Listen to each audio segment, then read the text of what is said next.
Hi friends, आज हम discuss करेंगे वोडाफोन आइडिया को।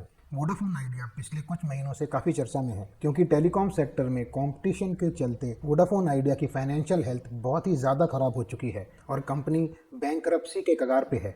पिछले एक महीने में मुझे काफ़ी रिक्वेस्ट आई वोडाफोन आइडिया पे वीडियो बनाने के लिए, लेकिन एक तरफ जहां पिछले एक महीने में निफ्टी हाई पे हाई लगाता जा रहा है, वहीं दूसरी तरफ मिड कैप और स्मॉल कैप कंपनीज का प्रदर्शन काफ़ी निराशाजनक रहा है।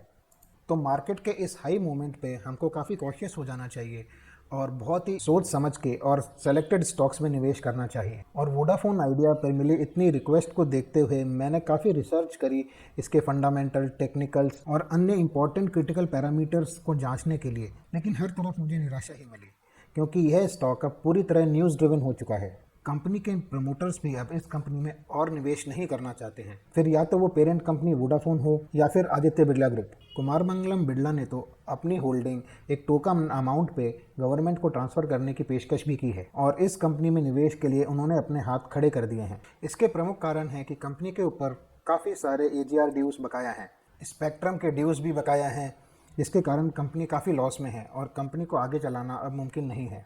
इन सब के ऊपर कंपटीशन के चलते कॉल प्राइसेस का लो होना और डेटा प्राइसेस में कमी भी कंपनी के लिए काफ़ी मुश्किलें पैदा कर रहा है। इसके अलावा ट्राई ने 2017 में मोबाइल टर्मिनेशन चार्जेस को 14 पैसे पर मिनट से घटाकर 6 पैसे पर मिनट कर दिया था और इसका भी नेगेटिव इम्पैक्ट वोडाफोन आइडिया पर पड़ा है। तो इन सभी प्रमुख कारणों के कारण कंपनी अब बैंकरप्सी की ओर अग्रसर है।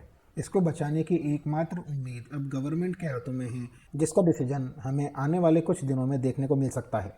इंडस्ट्री एक्सपर्ट्स मानते हैं कि अगर वोडाफोन डूब गई तो इससे इकोनॉमी में काफ़ी जॉब लॉसेस देखने को मिलेंगे और टावर कंपनियों को काफ़ी भारी नुकसान देखने को मिल सकता है। इसके साथ ही competition commission of India CCI और इंडस्ट्री एक्सपर्ट्स भी ये मानते हैं कि किसी भी सेक्टर में डुओपोली कंपटीशन का होना काफ़ी नुकसानदेह है। इसीलिए किसी भी सेक्टर में कम से कम 3 मेजर प्लेयर्स का होना आवश्यक है और टेलीकॉम सेक्टर में जियो और एयरटेल को छोड़ के खाली वोडाफोन आइडिया ही अभी ऑपरेशनल है। तो डुओपोली कंपटीशन को ख़त्म करने के लिए वोडाफोन आइडिया का जिंदा रहना काफ़ी ज़रूरी है। इन सभी नेगेटिव कारणों से वोडाफोन आइडिया का फंडामेंटल एनालिसिस करना पॉसिबल नहीं है और ना ही ये शेयर अब किसी टेक्निकल पैरामीटर या टेक्निकल चार्ट को फॉलो कर रहा है। इसकी पूरी उम्मीद अब गवर्नमेंट से मिलने वाले सपोर्ट के ऊपर है और इसीलिए हम चार्ट के ऊपर खाली इसके सपोर्ट और रेजिस्टेंस लेवल डिस्कस कर सकते हैं। तो आइए अब चलते हैं चार्ट के ऊपर। तो यहाँ आप देख सकते हैं वोडाफोन आइडिया का पिछले एक साल का चार्ट। यहाँ पे कुछ लेवल्स मैंने येलो बॉक्सेस में हाईलाइट किए हैं जो कि क्लोजिंग बेसिस पे वैलिड हैं। ये वो लेवल्स हैं जहाँ पे हमें वॉल्यूम का सपोर्ट दिखाई देता है। नीचे में वोडाफोन आइडिया के शेयर को 5.6 के अराउंड एक अच्छा सपोर्ट मिल रहा है, जहाँ पे हमें एक अच्छी वॉल्यूम भी देखने को मिली।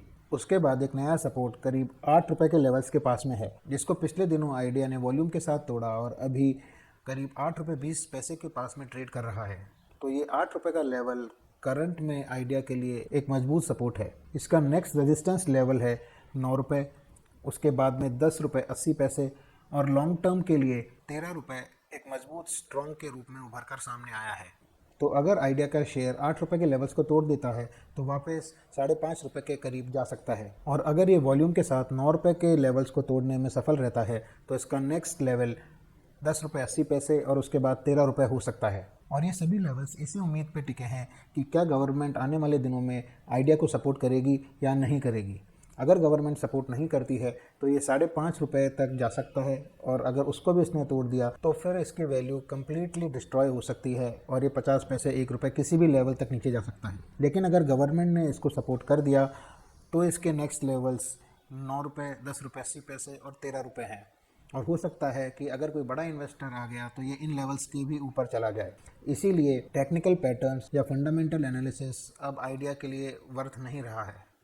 आइडिया का शेयर अब प्योर गैम्बल है और जिन लोगों को उम्मीद है कि गवर्नमेंट इसका सपोर्ट करेगी वो राइट लेवल्स और वॉल्यूम को देख के निवेश कर सकते हैं और जिन लोगों को लगता है कि गवर्नमेंट आइडिया को सपोर्ट नहीं करेगी उन लोगों के लिए इस स्टॉक से दूर रहने में ही भलाई है।